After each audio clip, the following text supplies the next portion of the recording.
সংখ্যালঘু যেই মানুষ আছে বাংলাদেশে তাদের উপরে ধর্মীয় আঘাত আনার জন্য ধর্মীয় প্রতিষ্ঠানগুলোতে এরকম পূজার সময় বিভিন্ন ধরনের অকারেন্স তৈরি করা হয় এবং সেটা কোনো একটা রাজনৈতিক দলের উপর দোষারোপ করা হয়। এই ব্যাপারটা আমাদেরকে খুব পুঙ্খানুপুঙ্খভাবে নজর রাখতে হবে এবং আপনাদের পূজা মানে কিন্তু আমাদের অনেক দায়িত্ব জেলা বিএনপি এবং সকল মানে বিএনপি নেতা কর্মীদের, কারণ একটা গ্রুপ থাকবে আপনারা জানেন যে একটা অদৃশ্য শক্তি সবসময় আকাশে বাতাসে মিশে আছে, সেটা শুধু শেরপুর না পুরো বাংলাদেশে।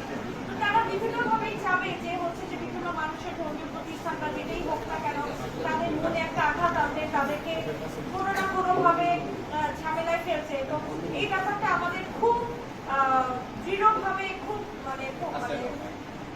খুব দৃঢ়ভাবে আমাদের কঠোর হস্তে দমন করতে হবে এবং আমাদের সকলকে মানে দিন রাত পরিশ্রমের মাধ্যমে এটাকে খেয়াল রাখতে হবে যেন আপনাদের যে বছরে একটা প্রোগ্রাম আসে শারদীয় দুর্গা পূজা, এটা যেন সুন্দরভাবে আর কি শেষ হয়, ঠিক আছে, এবং আপনারা যেন সেটা সুন্দরভাবে করতে পারে, এটাই আমাদের মূল চাওয়া পাওয়া থাকবে।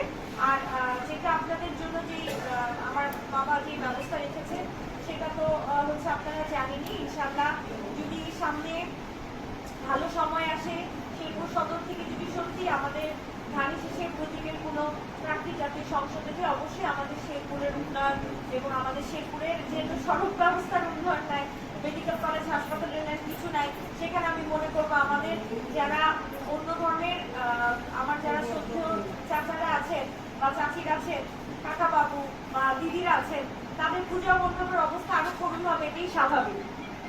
তো ইনশাআল্লাহ আমরা সব সার্বিক দিক থেকে শেরপুরের সকল উন্নয়নের জন্য কাজ করার চেষ্টা করবো ইনশাআল্লাহ। তো আপনারা দোয়া করবেন, আপনাদের পূজা আপনারা দোয়া করবেন যেন আমাদের শেরপুর সদরের জন্য যেটা ভালো, যেই দল আসলে শেরপুর সদরের জন্য কাজ করতে পারবে তারাই যেন উঠে আসে, এটাই আমি চাই ইনশাআল্লাহ। আপু বলেছে অলরেডি যে এটা সেটা পূজা মণ্ডপ আমার দেখে ভয় লাগছে, আসলে এতগুলোতে যাওয়া সম্ভব না, যতগুলোতে সম্ভব হয় হয়তো আমরা যাবো ইনশাআল্লাহ। তো আমি দোয়া করি আল্লাহ মানে আপনাদের এই প্রোগ্রামটা সাকসেসফুল হোক এবং আমরা যারা কর্মী আছি ধানের শেষের আমরা চেষ্টা করবো সর্বোচ্চ সহযোগিতা করার। তবে ওই যে অদৃশ্য শক্তি সার্বক্ষণিক একটা দোষ করবে আর সেটা আমাদের উপর চাপাই দেওয়ার চেষ্টা করবে।